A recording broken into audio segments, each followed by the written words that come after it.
सबसे पहले यदि हम भारत के स्ट्रक्चर देखें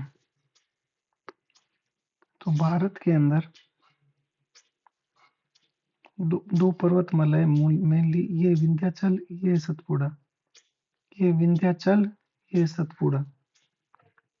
अब जितने भी मध्य उच्च भूमि के पठार है, वो विंध्याचल, सतपुड़ा, इधर राजस्थान अगर हम ले अरावली, तो जितने भी मध्य उच्च भूमि के पठार है वो सारे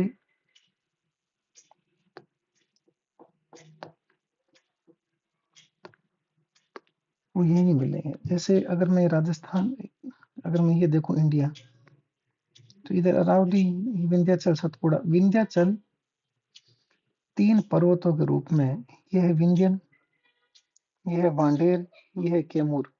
विंध्यन, भांडेर, कैमूर। भांडे लेके मांग मांग के कमाना। भांडे लेके मांग मांग के कमाने गया। कौन गया? विंध्य नाम का लड़का। विंध्य, भांडेर और कैमूर। इसी तरह से सतपुड़ा के अंदर आता है राजपीपला, महादेव और मैकाल।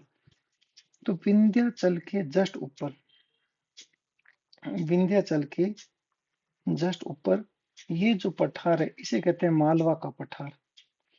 ये कैसे बना? लावा जब बाहर आया तो बेसाल्ट के रूप में जम गया, तो इसे कहते हैं मालवा का पठार।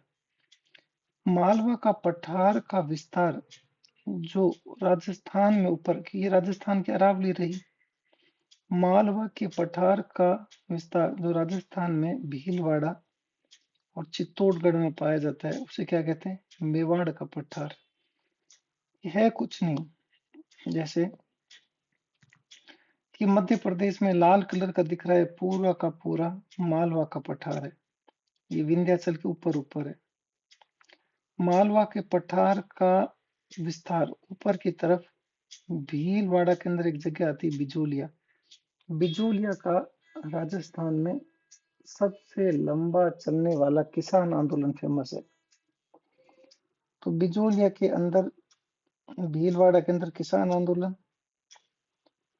और चित्तौड़गढ़ के अंदर जगह आती है भैंसरोडगढ़।